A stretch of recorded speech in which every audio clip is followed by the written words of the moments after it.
नमस्कार, स्वागत छ शिवोहम प्रकाशनमा। नेपालमा पर्यटनको सम्भावना पुस्तकलाई श्रव्य रेकर्डिङ गर्ने क्रममा हामी अर्को नयाँ भागमा प्रवेश गरेका छौँ। हामी स्वजागरणको श्रृङ्खलामा छौँ। विराट चक्र विज्ञानको क्रममा चक्र विज्ञान तथा चक्र साधना किन गर्ने भन्ने सर्वसाधारणहरूको सवालमा हामीले यो कारणले चक्र साधना गर्नु आवश्यक छ अथवा ध्यान साधना, योग साधना, अध्यात्म साधना अथवा आरोग्यताका गतिविधिहरू गर्न जरुरी छ सबैजनाले भन्ने किसिमले उहाँहरूलाई सम्झाउने, राजी गर्ने प्रयास गरेका थियौँ। एकसाथ गएर लुम्बिनीको अन्तर्राष्ट्रिय ध्यान कक्षमा 5000 भन्दा बढी व्यक्तिले ध्यान गरेर प्रणव ध्वनि, बीज मन्त्रहरू उच्चारण गरेर संसारमा, ब्रह्माण्डमा दिव्य ऊर्जा पठाउने उद्देश्यका साथ यसकारण यो क्रममा हामीले सर्वसाधारणहरूले सोध्नु भएको जिज्ञासा किन आरोग्यताका गतिविधिहरू गर्ने, ध्यान साधना गर्ने, चक्र साधना गर्ने भन्ने सन्दर्भमा यो पटकको हाम्रो स्वजागरणको जवाफ रहेको थियो। योग र ध्यान साधनाको माध्यमबाट आफूभित्रको दिगो खुसी प्रकट गर्न योग ध्यान साधना गर्ने अथवा चक्र विज्ञान चक्र साधना गर्ने, किनकि खुसी हामीभित्रै छ। खुसी बाहिरको संसारमा खोजेर पाइँदैन। क्षणिक खुसी दिन्छ बाहिरका चिजबिजहरूले, बाहिरका सेवा सुविधाहरूले, बाहिरका नाता सम्बन्धहरूले, तर ती क्षणिक हुन्छन्। त्यसको दिगो समाधान दिगो समयसम्म रहिरहँदैनन्। दिगो हुने खुसी दिगो रूपमा आइराख्ने चाहिँ हामी भित्रैका हाम्रा क्षमताहरू, हाम्रो हरेक चक्रसँग एउटा एउटा गुण छन्। हाम्रा 7वटा चक्रहरूमा ती चक्रबाट हामीलाई खुसी प्राप्त हुन्छ, आनन्द प्राप्त हुन्छ, ज्ञान प्राप्त हुन्छ, एकाग्रता प्राप्त हुन्छ, आत्मविश्वास प्राप्त हुन्छ, अन्तर्ज्ञान प्राप्त हुन्छ। चक्र अनुसार हाम्रा 7वटा चक्र, मूलाधार चक्र जुन शरीर स्वस्थ राख्न अत्यन्तै आवश्यक छ, स्वाधिष्ठान चक्र जुन खुसीको चक्र भनिन्छ यसलाई, स्वाधिष्ठान चक्र सन्तुलित छ भने हामी खुसी हुन्छौँ, मनोरञ्जन हुन्छौँ, जे पनि राम्रो लाग्छ, जे पनि रमाइलो लाग्छ। मणिपुर चक्र जागृत भयो भने हाम्रो आत्मशक्ति, आत्मबल, जोश, जाँगर, हिम्मत बढ्छ। अनाहत चक्र जागृत भयो भने हाम्रो प्रेमको सम्भावना, सेवाभाव, अरूप्रति समभाव, सहानुभूतिको भाव, अरूलाई पनि आफै जस्तो देख्ने, आफूलाई पनि अरू जस्तो देख्ने, सबैलाई समानताको भाव, सेवाको भाव जागृत हुन्छ। त्यसै गरी हाम्रो विशुद्धि चक्र जागृत भयो भने हाम्रो बोल्ने क्षमता, आफ्नो कुरा अरूलाई बुझाउन सक्ने क्षमता, अरूका कुरा आफूले बुझ्ने, ग्रहण गर्ने क्षमता र त्यसलाई जीवनमा व्यवहारमा उतार्ने क्षमता जागृत हुन्छ। त्यसै गरी आज्ञा चक्र जागृत भयो भने हाम्रो अन्तर्ज्ञान खुल्छ। तेस्रो नेत्र शिव नेत्र पनि भनिन्छ, थर्ड आई, सिक्स सेन्स। यसले चाहिँ हामीलाई परालौकिक ज्ञानमा पुर्याउँछ, अन्तर्ज्ञान पुर्याउँछ, ब्रह्माण्डका ज्ञानहरू, ब्रह्माण्डको परम सत्यको ज्ञान, ब्रह्माण्डको अन्तिम सत्य अथवा मूल स्रोत के हो भन्ने ज्ञानमा पुर्याउँछ। र हाम्रो सहस्रार चक्र जागृत भयो भने चाहिँ हामी मोक्षमा उपलब्ध हुन्छौँ, परमात्मामा उपलब्ध हुन्छौँ, हरिगुरुसँग साक्षात्कार हुन्छ। यसरी हाम्रो शरीरको सूक्ष्म ऊर्जाका केन्द्रहरू 7वटा चक्रलाई जागृत गरेर आफ्नो जीवनमा, संसारिक जीवनमा प्रगति अथवा समृद्धि अथवा ऐश्वर्यवान बन्नु र सांसारिक जीवनमा यति हासिल गरिसकेर पारमार्थिक जीवनमा तथा आन्तरिक जीवनमा परम शान्ति, परम आनन्द, परम खुसी हासिल गरेर मोक्षको मार्गमा अग्रसर हुनु, परमात्मा प्राप्तिको मार्गमा अग्रसर हुनुको लागि हामीले चक्र जागरण गर्नुपर्छ। चक्र जागरण गर्नलाई चक्र साधना अथवा चक्र विज्ञान गर्नुपर्छ भन्ने किसिमले उहाँहरूलाई स्वजागृत गर्ने प्रयास गरेका थियौँ। आफूसँग रहेका ज्ञान विज्ञानका, अध्यात्म साधनाका, अध्यात्मका विषयहरूलाई समावेश गर्दै उहाँहरूलाई कुरा बुझाउने प्रयास गऱ्यौँ। यसमा हामी अझै अगाडि बढौँ। हामी मनुष्यहरू 2 किसिमको जीवन जिइरहेका हुन्छौँ। एउटा भौतिक जीवन शरीरले र अर्को पराभौतिक अर्थात् आध्यात्मिक जीवन आत्माले, अर्थात् आत्मा र चेतना भनौँ। भौतिक जीवनमा मानिसले सुख खोज्दछ जो बाहिरी जगतका वस्तुहरूबाट प्राप्त गर्न सकिन्छ र आध्यात्मिक जीवनमा मानिसले खुसी तथा शान्ति, आनन्द खोज्दछ जो आन्तरिक जगत अर्थात् आफूभित्रबाट प्राप्त गर्न सकिन्छ। किनकि खुसी बाहिर कतै नभएर हामी भित्रको आन्तरिक जगतमा छ र हामी भित्रैले अन्तर जगतको यात्रा गरेर अथवा ध्यान साधना, चक्र साधना गरेर त्यो खुसीलाई बाहिर प्रकट गर्न सक्छौँ। हामीले खुसीको अनुभव गर्न सक्छौँ र यो खुसी दिगो हुन्छ। बाहिरका वस्तुहरू, बाहिरका नाता सम्बन्धहरू अथवा बाहिरका सेवा सुविधाहरूले दिएको खुसी क्षणिक हुन्छ। आज एउटा मोटर गाडी किने, भोलि बजारमा अर्को मोडलको मोटर गाडी आउँछ, त्यो पाउने चाहना हुन्छ, पुरानो मोटर गाडीबाट खुसी छुट्छ। त्यस्तै फोनका कुरा, पहिरनका कुरा, खाने कुराहरूले पनि हामीलाई, बाहिरका कुनै पनि कुराले हामीलाई दिगो खुसी दिँदैनन्। तर अन्तर्ज्ञानमा प्रवेश गरेर हामीले अन्तर्यात्रा गरेर आफूभित्रको खुसी हुने क्षमता जुन स्वाधिष्ठान चक्रमा रहेको छ प्रमुख रूपमा, र न त सबै चक्रहरूमा थोर बहुत सबैको प्रभाव गुण रहेको हुन्छ। स्वाधिष्ठान चक्र जागृत गरिसकेपछि हामीलाई भित्रबाट आन्तरिक खुसी आउँछ, आन्तरिक रूपमा खुसी जागृत हुन्छ। जे हेरे पनि रमाइलो लाग्छ, जे सुने पनि रमाइलो लाग्छ, आनन्द आउँछ। यस कारणले हामीले चक्र साधना अथवा चक्र जागरण गर्नु अत्यावश्यक छ।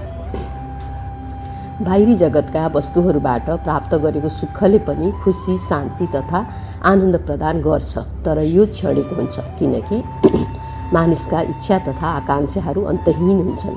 उसले एउटा सुख प्राप्तिपछि अर्को त्योभन्दा माथिल्लो तहको सुख खोज्न थाल्छ बाहिरी संसारमा, र यही चक्रव्यूहमा जन्मौँ जन्म फसिरहन्छ। सदा दुखी तथा अशान्त जीवन बाँचिरहन्छ, पीडामा, असन्तोषो, अस्वीकारको जीवन, गुनासोको जीवन बाँचिरहन्छ बाहिरी संसारतिरका चिजवस्तु, सेवा, सुविधामा खुसी खोज्दाखेरि। तर आन्तरिक जगत अर्थात् आफूभित्रबाट प्रकट भएको खुसी दिगो हुन्छ, किनकि खुसी बाहिर कतै तथा भौतिक जगतमा छैन। भौतिक जगतका वस्तु तथा सेवाहरूमा नभएर हामी भित्रै निहित छ। हाम्रा सूक्ष्म ऊर्जाका केन्द्रहरू, चक्रहरूमा खुसी निहित छ, शान्ति निहित छ, अन्तर्ज्ञान निहित छ। आफूभित्रबाट प्रकट भएको खुसीले क्रमशः मन, भावना, बुद्धि, चेतना तथा आत्मामा दिगो शान्ति, दिगो आनन्द, परम आनन्द वनम हुँदै सच्चित आनन्दमा सम्म पुर्याउँछ। किनकि आफूभित्रको आन्तरिक जगतबाट प्रकट भएको खुसी एकपटक प्राप्त गरिसकेपछि यसमा कहिल्यै पनि कमी आउँदैन, बरु कैयौँ गुणा बढेर जान्छ। आफूलाई त बढेर जान्छ, हामीले अरूलाई पनि खुसी बनाउने प्रयास गर्छौँ, सेवाका कामहरू गर्छौँ, उसका लागि सहयोगका कामहरू गर्छौँ। उसका लागि भन्नाले सबै प्रकृतिका लागि, मनुष्यका लागि मात्र नभएर मनुष्य, पशु, पन्छी, जीव, वनस्पति, पदार्थहरू सबैको लागि। किनकि जीव वनस्पतिको लागि के गर्ने भन्ने प्रश्न हुनसक्छ। जीव वनस्पति प्रकृति हो नि त, पर्यावरण हो नि त। पदार्थहरू सबै हामी पनि प्रकृति पर्यावरणकै अंश हौँ। तर हामीमा अलिकति चेतना र बुद्धि बढी भएकोले हामीले अरू चिजहरूलाई हामीबाट अलग ठान्छौँ र हामी सुपेरियर हौँ अथवा विशिष्ट हौँ भन्न ठान्छौँ मनुष्यहरूले। तर वास्तवमा सबै पञ्चतत्त्वबाट बनेका हौँ, सबै पञ्चतत्त्व हौँ, सबै प्रकृति हौँ। हामीले आफू पनि प्रकृति हो भने अर्को पनि प्रकृति हो, आफू जस्तै अरूलाई गर्नुपर्छ भन्ने खालको बोध आउने बित्तिकै खुसी अन्तर्हृदयबाट जागृत भइहाल्छ। त्यसपछि हामी आफू खुसी हुने र अरूलाई खुसी राख्ने, प्रकृतिलाई खुसी राख्ने, पर्यावरणलाई खुसी राख्ने, मतलब सफा स्वच्छ राख्ने प्रयास गर्छौँ। जे चिज सबैतिर राम्रै राम्रो छ त्यहाँबाट त खुसी नै खुसी आउने हो। यसकारण हामीले चक्र साधना गरेर आफूभित्रको चक्रहरू जागृत गरेर आफैभित्रबाट खुसी प्रकट गर्नलाई स्वाधिष्ठान चक्र मूल गरिकन जगाउनु अत्यावश्यक हुन्छ। यसकारण चक्र साधना, योग साधना, ध्यान साधना तथा आरोग्यताका गतिविधिहरू गर्नु आवश्यक हुन्छ। हरेक मानिसले, बच्चादेखि बुढाबुढीसम्मले गर्नु अत्यावश्यक हुन्छ। चक्र साधना सबैको लागि हो। सांसारिक जीवनबाट मुक्ति पाउन, पारमार्थिक जीवनमा मोक्षमा उपलब्ध हुन सबैले चक्र साधना अनिवार्य रूपमा गर्नुपर्छ। आफूलाई उपलब्ध भएसम्म, सेवा सुविधा आफूले पहुँचमा भएसम्म हामीभित्रको दिगो खुसी जगाउने तथा प्रकट गराउने एकमात्र विधि योग तथा ध्यान साधना हो। मानिसले अनुभव गर्ने सुख, खुसी, शान्ति तथा आनन्द सबै मानिसको शरीर, मन, भावना, बुद्धि, चेतना तथा आत्माको वास्तविक अवस्थामा निर्भर गर्दछ। किनकि उसको शरीर, मन, भावना, बुद्धि, चेतना तथा आत्माको अवस्था अनुसार नै उसको सोच, विचार, भाषा, व्यवहार, आचरण, चरित्र, व्यक्तित्व बन्ने हुनाले र यसैको आधारमा कुनै पनि विषय तथा घटनाबारे उसले आफ्नो मनमा आफ्नो प्रकारको छवि तथा नक्सा तथा प्याटर्न प्रोग्राम्ड तयार गर्ने हुनाले र त्यही अनुसार नै आफू रहेको परिवार, समाज, देश तथा अन्य वातावरणबाट, प्रकृतिबाट सुख, खुसी, शान्ति, आनन्दको अनुभूति गर्दछ। तर उसको शरीर, मन, बुद्धि, भावना, चेतना तथा आत्माको अवस्था असन्तुलित, नकारात्मक तथा निराशाजनक अवस्थामा छ भने उसले जीवन पर्यन्त कहिल्यै सुख, खुसी, शान्ति, आनन्दको अनुभूति गर्न नै सक्दैन। हाम्रो सुख, खुसी, शान्ति, आनन्दको बाधक, असन्तुलित, नकारात्मक तथा निराशाजनक जीवनशैली हो। यस किसिमको जीवनशैलीबाट मुक्त भएर जीवनमा कहिल्यै नहराउने दिगो सुख, खुसी, शान्ति, आनन्दको सञ्चार गर्न योग तथा ध्यान साधनाका विधिहरू अथवा चक्र विज्ञान, चक्र साधना गर्नु अथवा यी विधिहरूलाई दैनिक जीवनमा सैद्धान्तिक ज्ञान विज्ञान तथा प्रयोगात्मक व्यावहारिक ज्ञान विज्ञानका रूपमा अनुसरण गर्नु अति आवश्यक हुन्छ। तब मात्रै हाम्रो चक्रहरू जागृत हुन सक्छन्। चक्रहरू जागृत भएको अवस्थामा मात्रै हामीले आफूभित्रको आन्तरिक शक्ति, आन्तरिक खुसी, आन्तरिक शान्ति जगाउन सक्छौँ। नभएदेखि जीवन चाहिँ सधैँ निराश, शून्य, असफल त्यस्तो अनुभव गर्छौँ हामीले। तर जसको चक्र जागृत हुन्छ उसलाई चाहिँ नि सधैँ जीवन एकदम रमाइलो लाग्छ, मनोरञ्जन लाग्छ, जीवन उत्सव जस्तो लाग्छ, परमात्माको उपहार जस्तो लाग्छ। तर जसको चक्रहरू जागृत छैनन्, असन्तुलित छन्, निष्क्रिय छन्, उसलाई चाहिँ जीवन बोझ जस्तो लाग्छ। म किन जन्मेको होला, नजन्मेको भए हुन्थ्यो, मैले केही गर्न सकिनँ, म कसैको लागि काम लाग्ने बन्न सकिनँ, आफ्नो लागि काम लाग्ने बन्न सकिनँ, यो जीवनको काम छैन, म यो जीवन सिद्धाइदिन्छु अथवा अरूको लागि म बोझ बन्दिनँ भन्ने किसिमले उसले एकदम निराशा सोच्छ। र झन् यो सोचले चक्रको ऊर्जाहरू, हाम्रो आन्तरिक बल, आत्मसम्मान, आत्मशान्ति, आत्मबल सबै खस्किँदै जान्छ र ऊ अन्ततः डिप्रेसनको अवस्थामा जान्छ, आत्महत्या गर्ने अवस्थामा जान्छ अथवा एकदम काल कुरेर बस्ने अवस्थामा पुग्दछ। यसकारण चक्र जागरण, चक्र साधना, योग ध्यान साधना, अध्यात्म साधना, आरोग्यताका गतिविधिहरू गर्न अत्यन्तै आवश्यक हुन्छ। आरोग्यताका गतिविधिहरूमा योग साधना प्रमुख हो। योग साधनापछि प्रकृति साधना अथवा प्रकृतिको घुमफिर सैर हो, त्यसपछि प्राकृतिक चिकित्सा हो, त्यसपछि आयुर्वेद चिकित्सा हो, त्यसपछि आहार विहार विचारको जीवनशैली मिलाउने साधना हो। अनि अध्यात्मका पञ्चामृत, सद्विचार, सत्कर्म, योग ध्यान साधनाहरूलाई पनि अनुसरण गर्नुपर्छ। सत्सङ्ग, यम, नियम, आसन, प्राणायाम, प्रत्याहार, धारणा, ध्यान, समाधि सबै नियमहरूलाई हामीले सैद्धान्तिक र व्यावहारिक रूपमा प्रयोगात्मक अभ्यासका रूपमा अनुसरण गर्दै गयौँ। आफूलाई जुन अनुकूल हुन्छ, जुन विधि प्रक्रिया पद्धति त्यो अनुसरण गर्दै गयौँ भने हाम्रो चक्र जागृत हुन्छ। तलदेखि माथिसम्म हाम्रो मेहनत अनुसार, हाम्रो साधना अनुसार र जीवन सफल हुन्छ। हामीले देख्न सक्छौँ त कति मान्छेहरू थोरै सम्पत्तिमा पनि अथवा सीमित आफ्नो सम्बन्धमा पनि, अप्ठ्यारो अवस्थामा पनि हामीले देख्दा अप्ठ्यारो, एकदम सन्तुष्ट, खुसी, जीवन एकदम हँसिलोसँग जिरहेका हुन्छन्। कोही एकदमै धेरै सम्पत्ति भएको ठाउँमा, सम्बन्ध, मान प्रतिष्ठा भएको ठाउँमा पनि उकुस मुकुसको जीवन जिरहेका हुन्छन्। यसकारण यो सुख, खुसी आफूले अनुभव गर्ने भनेको एउटा मनको अवस्था, भावनाको अवस्था, मनोदशा र भावदशा भनिन्छ, त्यसको अवस्था हो। मनोदशा, भावदशालाई सन्तुलित राख्नलाई, सीमा तोक्नलाई, आनन्द प्रदान गर्नलाई, खुसी, शान्ति, आनन्द प्रदान गर्नलाई चक्रहरूको जागरणको अवस्थाले मद्दत गर्दछ। चक्रहरू जागरण छन् भने जस्तो सुकै अवस्थामा खुसी रहन सकिन्छ। चक्रहरू जागृत छैनन्, असन्तुलित छन् भने जस्तो सुकै एकदम राम्रो अवस्थामा पनि खुसी रहन सकिँदैन। तिनै चिजबिज, तिनै सुविधाहरू उसको लागि बोझ बनिदिन्छन्। यसकारण हामीले चक्र जागरण गरेर आफूभित्रको खुसी मात्रै नभनौँ, खुसी अन्तर्गत सबै कुरा पर्दछ। किनकि मनुष्यले जीवनमा खोजेको खुसी हो, दुःखबाट निवृत्त हुनु, खुसी प्राप्त गर्नु। खुसी अन्तर्गत हाम्रो सबै स्वास्थ्य, शरीरको स्वास्थ्य अथवा आरोग्यता, राम्रो सुमधुर सम्बन्ध, सम्पन्नता, मान प्रतिष्ठा, आफ्नो दर्जाअनुसार, शान्ति, पेसा, व्यवसाय, समाज, प्रकृति सबैसँगको सुमधुर सम्बन्ध अथवा सुमधुर सामञ्जस्यता खोजेका हुन्छौँ हामीले। सबै कुरा खुसी अन्तर्गत पर्दछ।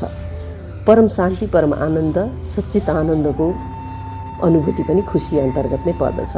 पुरै जीवन खुसी अन्तर्गत पर्दछ। तर खुसी चाहिँ कस्तो भने आन्तरिक रूपमा प्रस्फुटित भएको खुसी, बाहिरका भौतिक विषयवस्तु तथा साधनहरूले दिने क्षणिक खुसी होइन। त्यो खुसी त दिगो रहँदैन, त्यसलाई खुसी भन्न पनि मिल्दैन, त्यो एकदम आकस्मिक मात्रै हुन्छ। तर भित्रबाट जागृत भएको, चक्रहरू जागृत भएर प्रस्फुटन भएको खुसीले नै हामीलाई सुख, शान्ति, सफलता, सन्तोष, आनन्द, आत्मसन्तुष्टि, आत्मज्ञान, परमात्मा ज्ञान, आत्मबोध, तत्त्वज्ञान सबैमा पुर्याउने नै खुसीले हो। यसकारण चक्र साधना गरेर, चक्र जागृत गरेर हामीले आफूभित्रको आन्तरिक खुसी प्रस्फुटन गरेर जगाएर सांसारिक जीवन र पारमार्थिक जीवन दुवैलाई विकसित गर्नु, जीवनका, शरीरका, स्वास्थ्यका सबै आयामहरूलाई सन्तुलित, व्यवस्थित र विकसित गर्नका लागि हामीले चक्र साधना गर्नुपर्छ। चक्र साधना प्रमुख गतिविधि हो आरोग्यताका गतिविधिहरूमा। अध्यात्म साधनाको प्रमुख विषय हो चक्र साधना अथवा योग साधना, ध्यान साधनाको प्रमुख विषय हो चक्र साधना। मानिसको दुःख तथा अशान्तिका कारणहरू उसको रोग तथा समस्याग्रस्त शरीर, मन, भावना, बुद्धि, चेतना तथा आत्मा हो। हामीमा हर बखत चलिरहने अति विचार, खास गरी नकारात्मक विचारहरूले, नकारात्मक विचार कहाँबाट आउँछ? हाम्रो पुराना विगतका स्मृतिहरू, नराम्रा स्मृतिहरू र भविष्यका असुरक्षाका चिन्ताहरू, डरहरूबाट आउँछ।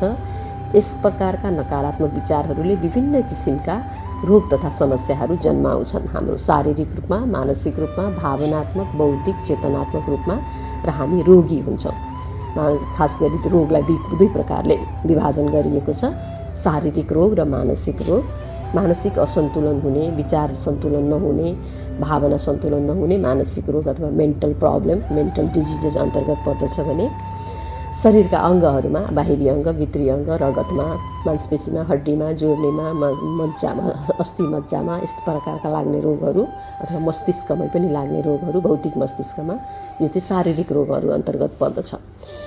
रोगलाई शारीरिक र मानसिक भनेर, मेन्टल र फिजिकल भनेर विभाजन गरिए पनि रोग चाहिँ नि मेन्टल नै हुन्छ, जरो चाहिँ मेन्टल नै हुन्छ। किनकि जब हाम्रो विचार बिग्रिएर हाम्रो अवस्था निराशा, एकदम गुनासोले भरिएको, शान्त हुन नसक्ने, एकाग्र हुन नसक्ने, खुसी हुन नसक्ने अवस्था बन्छ, तब हाम्रो शरीरमा विष बन्न थाल्छ। त्यसलाई स्ट्रेस हर्मोन अथवा तनावका ग्रन्थि, रस ग्रन्थिहरू र ग्रन्थि रसहरू भनिन्छ, केमिकलहरू। यी मन्द विषको रूपमा शरीरमा यिनले काम गर्छन्। कोर्टिसोल हर्मोन, एड्रेनलिन हर्मोनहरूले बिस्तारै बिस्तारै हाम्रो शरीरका अङ्गहरूलाई खियाइदिन्छन्। मुटुको धड्कन बढाइदिन्छन् चाहिने भन्दा बढी, रक्त सञ्चार बढाइदिन्छन् चाहिने भन्दा बढी, त्यस्तै श्वास प्रश्वास बढाइदिन्छन् चाहिने भन्दा बढी, श्वास प्रश्वास छोटो गराइदिन्छन्, शरीरमा तापक्रम बढाइदिन्छन् चाहिने भन्दा बढी, अनि शरीर बिस्तारै रोगी बन्दै जान्छ। त्यो केले हुन्छ? हाम्रो विचारको कारण तथा भावनात्मक संवेगहरूको कारण। यस प्रकार के भनिन्छ, धेरै पुस्तकहरूमा, आध्यात्मिक पुस्तकहरूमा पनि छ, पूर्वीय सनातन दर्शनका अनि पछिल्लो चरणमा निकालिएका आधुनिक वैज्ञानिक मनोवैज्ञानिक पुस्तकहरूमा अथवा मनोचिकित्सकहरूले, मनोविज्ञहरूले लामो अनुसन्धान, प्रयोगात्मक वैज्ञानिक अनुसन्धान गरेर धेरै तथ्यहरू उजागर गरिसक्नु भएको छ। सबै प्रकारको रोगहरू, मनको, शरीरको सबै प्रकारको रोगहरू विचारको कारणले आउँछ। खराब विचारको भयो भनेदेखि शरीरमा रोग आउँछ, किनकि नकारात्मक हर्मोनहरूले शरीरलाई बिगार्दै लान्छ र त्यही नकारात्मक हर्मोनले बिगारेको शरीरमा kidney damage, cancer, liver cirrhosis, मुटुको धड्कन बिग्रिने, श्वास प्रश्वास बिग्रिने, फोक्सो बिग्रिने, मस्तिष्क बिग्रिने, आँखा, नाक, ज्ञान इन्द्रियहरूको सबैको फङ्सन बिग्रिने, सबै रोगहरू हाम्रो विचार बिग्रिएको कारणले हुन्छ। यसकारण हामीले विचार शुद्धि गर्नको लागि पनि चक्रहरू जागृत गर्नुपर्छ, योग साधना गरेर। यसकारण चक्र विज्ञान गर्नु जरुरी छ। योग आसनका अभ्यासहरूले मानिसको शरीरका रोग तथा समस्याहरूको निराकरण गर्दछन् मोटामोटी रूपमा, अनि प्राणायामका विधिहरूले मानिसको सोच, विचार तथा मनका रोग तथा नराम्रा भावनाहरू, नराम्रा सोचहरू तथा तिनको समस्याहरूको निराकरण गर्दछन्, र ध्यानका विधिहरूले मानिसको मन, भावना, बुद्धि, चेतना तथा आत्मामा रहेका जन्मजन्मका नकारात्मक स्मृतिहरू, रोग, घाउ, चोट, डर, त्रास, विषाद, दुर्व्यसन तथा अन्य विकारका समस्याहरू जो हाम्रो अचेतन मनमा जन्मजन्मदेखिका अनुभवहरू, अनुभूतिहरू बसेका छन्, ती सबैको निराकरण गर्दछ अथवा जलाउँदछ। ध्यानले कर्मबन्धन जलाउँछ भनिन्छ। कर्मबन्धन भनेको पनि यही नै हो। हामीले अघि यो जन्म वर्तमान जन्म हो, योभन्दा अगाडि जन्मेका जन्महरूमा जे नराम्रो अनुभवहरू भएका छन्, अरूलाई नराम्रो अनुभव गराएका छौँ, आफूले नराम्रो अनुभूति गरेका छौँ, ती सबै कर्मबन्धनको रूपमा, सञ्चित कर्मको रूपमा हाम्रो अचेतन मनमा, अध्यात्मले पूर्ण चेतन भन्छ, मनोविज्ञानले अचेतन मन भन्छ, त्यहाँ तह भएर रहेका हुन्छन् मनको तहमा।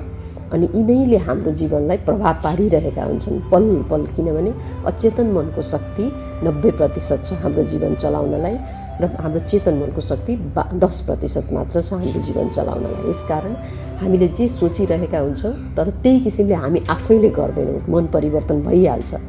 त्यो मन परिवर्तन गराउने शक्ति अचेतन मनमा रहेको हाम्रा सञ्चित कर्महरूमा हुन्छ, जसले हाम्रो मन परिवर्तन गराइदिन्छ। यो मनोविज्ञानले अध्ययन गरेको छ। अनुमानित हो 10% र 90% भन्ने अचेतन मन र चेतन मनको कुरा, तर यो प्रयोगमा, अध्ययनमा, तथ्याङ्कहरूमा, वैज्ञानिक अध्ययनको तथ्याङ्कहरूमा साबित भएको हुनाले हामीले अचेतन मनको शक्ति अथवा जन्मजन्मका स्मृतिहरू 90% मान्न सक्छौँ। तिनले हामीलाई असर गरिरहेका हुन्छन् र बाँकी 10% मात्रै हाम्रो ज्ञान इन्द्रिय, कर्म इन्द्रियहरूको चेतना अथवा वर्तमानमा भइरहेको अनुभव गर्न सक्छौँ हामीले। जब मानिस योगस्थ तथा ध्यानस्थ हुँदै जान्छ योग साधनाका गतिविधिहरू गरेर, तब उसको शरीर, मन, भावना, बुद्धि, चेतना अर्थात् आत्माको शुद्धिकरणको प्रक्रिया सुरु हुन्छ। भनेको यी कर्मबन्धनहरू सफा हुन अथवा जल्न प्रारम्भ हुन्छ र ऊ बिस्तारै शारीरिक तथा मानसिक रूपले, भावनात्मक रूपले, बौद्धिक रूपले, चेतनात्मक रूपले पनि स्वस्थ, सकारात्मक सोच राख्ने, सुखी, खुसी, शान्त, सफल, समृद्ध, ऐश्वर्यवान र आनन्दित बन्दै जान्छ। क्रमशः बन्दै जान्छ, एकैपटक चाहिँ हुँदैन, किनकि सबै चक्रहरू एकैचोटि सन्तुलित तथा जागृत हुँदैनन्। क्रमशः जागृत हुन्छन्। पहिला मूलाधार चक्र, अनि त्यसपछि स्वाधिष्ठान, त्यसपछि मणिपुर, अनाहत, विशुद्धि, आज्ञा, सहस्रार चक्र जागृत हुन्छ। एकपछि ऊर्जा माथि चढ्दै जान्छ। ऊर्जाको ऊर्ध्वगमन प्रकृति हुन्छ। तलको काम सकेपछि अनि माथिल्लोमा जान्छ। त्यसको काम सकेपछि फेरि माथिल्लोमा जान्छ, जागृत गराउँदै, सन्तुलित गराउँदै। जसरी हामीले उदाहरणले बुझ्न सक्छौँ, हामीले खेतहरूमा पानी पटाउँदाखेरि एउटा गह्रोबाट अर्को गह्रोमा पानी पटाउने प्रवृत्ति हुन्छ। कुलोबाट एउटा गह्राको खाल्डा खुल्ली त्यहाँको आवश्यकताको ठाउँमा पानी नभरिकन अर्को गह्रामा पानी खस्दैन, भरिनुपर्छ। त्यस्तै हाम्रो पनि मूलाधार चक्र प्रारम्भमा जागृत हुन सुरु गर्छ। त्यहाँ भएका समस्याहरू, त्यहाँ भएका खाल्डाखुल्डी अथवा रोगहरू निवारण गरेर त्यहाँ भएका मनका रोग, त्यो चक्रसँग सम्बन्धित सबै समस्याहरू समाधान गरेपछि मात्रै हाम्रो पानी अर्को गह्रोमा झरे जस्तै पानीको चाहिँ तलतिर बग्ने प्रकृति हुन्छ, नैसर्गिक प्रकृति, अनि आगोको अथवा ऊर्जाको चाहिँ माथितिर बग्ने नैसर्गिक प्रकृति हुन्छ। मूलाधार चक्रका समस्याहरू समाधान गरिसकेपछि ऊर्ध्वगमन प्रकृति भएको ऊर्जा, प्राण ऊर्जा, कुण्डलिनी ऊर्जा, भाइटल फोर्स, लाइफ एनर्जी हाम्रो स्वाधिष्ठान चक्रमा प्रवेश गर्छ। त्यहाँका समस्या समाधान भइसकेपछि मणिपुर चक्रमा प्रवेश गर्छ। मणिपुर चक्रका समस्याहरू समाधान भइसकेपछि अनाहत, अनाहतपछि विशुद्धि, आज्ञा, सहस्रार हुँदै माथिसम्म जान्छ। ऊर्जा जब माथि सहस्रार चक्रमा पुग्छ त्यो अवस्थालाई इनलाइटमेन्ट भनिन्छ। बुद्धत्व प्राप्ति, आत्मबोध, तत्त्वबोध, ब्रह्मबोध भनिन्छ र परमात्मासँग साक्षात्कार हुने अवस्था, हरिगुरुसँग साक्षात्कार हुने अवस्था यही नै हो। यसैलाई हामीले मोक्ष भन्छौँ। यसैलाई हामीले निर्वाण अथवा इटर्नल लिबरेसन भन्छौँ, जो जहाँबाट हामी फेरि तल जन्म र मृत्युको चक्रमा फर्किनु पर्दैन। चक्र जागरणको यति महत्त्व छ हाम्रो जीवनमा। यसकारण हामीले चक्र जागरण गर्नुपर्छ। हरेक व्यक्तिले चक्र साधनामा भाग लिनुपर्छ। कति चक्र साधना जागृत हुन्छ 1 हप्ता 2 हप्ताको कार्यक्रममा, त्यो चाहिँ हामीले जति मेहनत गर्छौँ, चक्र साधनाको समयमा सिकेका ज्ञान विधि तथा प्रक्रियाहरूलाई घरमा आएर जति मेहनत गर्छौँ, जति ध्यान साधनाका गतिविधि, योग प्राणायामका गतिविधि गर्छौँ, त्यति नै हाम्रो चक्र जागृत हुँदै जान्छ। चक्र साधनामा पुरै चक्र जागृत गराएर छोड्ने होइन, तरिका सिकाइदिने हो, विधि सिकाइदिने हो। अनि त्यसमा काम त आफैले गर्नुपर्ने हो। आफ्नो लागि त हामी आफैले, हरेकले आफै गर्नुपर्ने हुन्छ। आफूलाई भोक लाग्दा आफैले खानुपर्छ भने जस्तै अर्काले खाएर अगाइँदैन, त्यसै गरी चक्रका साधना अथवा ध्यानका साधना, योग साधना, आरोग्यताका गतिविधिहरू पनि हामी आफू स्वयंले नै गर्नुपर्छ। अर्काले गरिदिएको कुराले हुँदैन। यसकारण चक्र साधना आफैले भाग लिएर, आफैले यसको ज्ञान जानेर यसलाई भौतिक रूपमा, प्रयोगात्मक रूपमा अनुसरण गर्नु अत्यन्तै आवश्यक हुन्छ। भौतिक तथा प्रयोगात्मक रूपमा अनुसरण गर्नु अगाडि यसको सैद्धान्तिक ज्ञान जान्नु आवश्यक हुन्छ। सैद्धान्तिक ज्ञानको तौल भनौँ अथवा समय अवधि चाहिँ अथवा 10% हुन्छ भने 90% चाहिँ हाम्रो प्रयोगात्मक अभ्यासले पूर्ण गर्दछ। 10% मात्रै हो सैद्धान्तिक ज्ञान लिने। यसकारण ज्ञानका कुराहरू पनि नलिकन हुँदैन। मनलाई, विचारलाई, भावनालाई, चेतनालाई तयार गर्नु पऱ्यो नि त ध्यान गर्नलाई, चक्र साधना गर्नलाई। यस कारणले 10% ज्ञान लिएर बाँकी 90% चाहिँ अभ्यास गर्नुपर्दछ। त्यो अभ्यास चक्र साधनामा मात्रै हुँदैन, त्यहाँ प्रारम्भ हो, जीवनभरि गर्नुपर्छ। योग तथा ध्यानबाट हुने यस्ता महत्त्वपूर्ण लाभका यी तथ्यहरू कुनै विश्वास तथा मान्यतामा आधारित नभएर आधुनिक चिकित्सा क्षेत्र अर्थात् स्वास्थ्य तथा मनोविज्ञानसँग सम्बन्धित विभिन्न सङ्घ संस्थाहरूले गरेका वैज्ञानिक खोज तथा अनुसन्धानहरूले उजागर गरेका विश्वसनीय प्रामाणिक तथ्याङ्कहरूले पुष्टि गरिसकेका छन्। हामीले यी विषयहरूलाई, ज्ञानहरूलाई खोजेर पढ्न, बुझ्न, थाहा पाउन र ज्ञान बढाउन सक्छौँ। अहिले त पश्चिमाहरूले पनि चक्र साधनाको सन्दर्भमा थुप्रै अनुसन्धान गरेका छन्, थुप्रै पुस्तकहरू लेखेका छन्, विश्लेषण गरेका छन्, वैज्ञानिक परीक्षणहरू गरेका छन् र यी सबै कुरामा हामीले स्वजागरणमा भन्ने गरेका कुराहरू जागृत भएका छन्, वैज्ञानिक रूपमा उजागृत भएका छन्। यसकारण हामीले आफ्ना शास्त्रका ज्ञानहरू लगायत, आफ्ना गुरु, सद्गुरु, योग शिक्षक, प्रशिक्षकहरूका ज्ञानहरू लगायत पुस्तकमा लेखिएका, पश्चिमका साहित्यहरूमा पनि लेखिएका कुराहरूलाई पनि जानेर ज्ञान बढाएर हामी चक्र साधना अथवा योग ध्यान साधना, अध्यात्म साधना तथा समग्रमा आरोग्यताका गतिविधिहरू गरेर समृद्ध, शान्त बन्न सक्छौँ। सांसारिक जीवन एकदम सफल, समृद्ध, ऐश्वर्यवान बनाउन सक्छौँ। पारमार्थिक जीवन एकदम मोक्ष उन्मुख बनाउन सक्छौँ। तसर्थ हामी सबैले योग ध्यान सिकेर आफ्नो शरीरका ऊर्जाका केन्द्र 7वटै चक्रहरू जगाउने सुनौलो अवसरको सदुपयोग गरौँ। योग ध्यान विज्ञानको साधनामा सहभागी बनौँ। जीवनमा सुख, खुसी, शान्ति, समृद्धि, आनन्द हासिल गरौँ।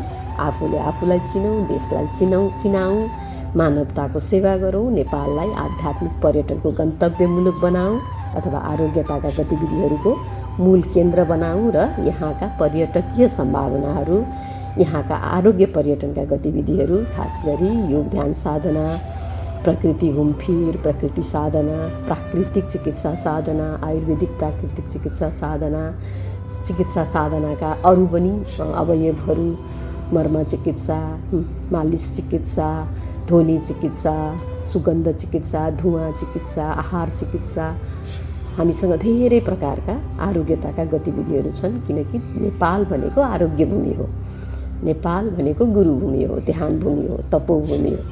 यसकारण हामीले आफूलाई पहिला चक्र जागरण गरेर योग्य बनाऊँ, त्यसपछि देशलाई संसार सामु लैजाऊँ, चिनाऊँ, आनन्दित जीवन जिउँ। हामी पनि फलानु देशका व्यक्ति, यति समृद्ध देशका नागरिक भन्ने खालको एउटा गर्वको अवसर आओस्, त्यो किसिमले हामीले आफूलाई महसुस गरौँ भन्ने किसिमले हामीले स्वजागरण अभियान चलाएका थियौँ। विराट चक्र विज्ञानमा उहाँहरूलाई सहभागी गराउनका लागि उहाँहरू राजी हुनुभयो, खुसी हुनुभयो। चक्र साधना, चक्र विज्ञानको यति धेरै महत्त्व रहेछ, हामी सकेसम्म सहभागी हुन्छौँ भन्ने किसिमले उहाँहरूले दर्ता गर्नुभयो र एकैसाथ सकिँदैन कि भन्ने लागेको कुरा पनि हामीले 1 हप्ताको कार्यक्रमको लागि जम्मा 2 महिनाको प्रयासमा एकै ठाउँमा देशभरिबाट, विश्वबाट पनि 5000भन्दा बढी, लगभग 6000को उपस्थिति भएको आँकडामा आएको थियो। त्यति व्यक्तिहरूले एकैचोटि ओमकार प्रणव ध्वनि गऱ्यौँ, एकैचोटि बीज मन्त्र ध्वनि उच्चारण गऱ्यौँ र ब्रह्माण्डमा संसारभरि विराट ऊर्जाको एउटा समष्टि ऊर्जालाई बेष्टि प्रकारले हामीले ब्रह्माण्डमा ऊर्जा पठायौँ। यसको धेरै सकारात्मक रिजल्टहरू पनि आएका छन्, देख्न सक्छौँ। योग दिवसको घोषणा, आरोग्य दिवसको घोषणा, अनि नेपाल र विश्वको अथवा संयुक्त राष्ट्रसङ्घको सहकार्य, नेपालको सरकारको आरोग्यताका गतिविधिहरूमा पहल, नीति निर्माण, कार्यक्रमहरू निर्माण, सबै विश्वविद्यालयहरूको सँगको सम्पर्क, अनि मन्त्रालयहरू, सचिवालयहरू, सबै कार्यालयहरू, जिम्मेदार ठुला कार्यालयहरूले योग ध्यानलाई आत्मसात गरिरहेको अवस्था छ र यो एकदमै सुखद अवस्थामा हामी आइपुगेका छौँ। तर हामीले अझै मेहनत गर्नुपर्छ, अझै आफूमा चक्र जागृत गराउनुपर्छ। जति चक्र जागृत गराउँदै जान्छौँ त्यति आफैलाई फाइदा हुन्छ अनि आफूबाट बगेर बाहिर जान्छ चक्रको ऊर्जाहरू, ब्रह्माण्डसम्म पुग्छ, परमात्मासम्म पुग्छ। परमात्माकै ऊर्जा हो चक्रको ऊर्जा भनेको, समष्टि परमात्माको बेष्टि ऊर्जा हो हाम्रो शरीरमा जागृत हुने चक्रको ऊर्जा। यसकारण चक्र साधना गरौँ भनेर हामीले उहाँहरूबाट बिदा लियौँ। यस भागबाट पनि हामी बिदा लिँदैछौँ। अर्को भागमा अर्को नयाँ शीर्षक अथवा स्वजागरणको अभियानको शीर्षक लिएर उपस्थित हुनेछौँ। त्यति बेलासम्मको लागि हरिओम, धन्यवाद, शिवोहम।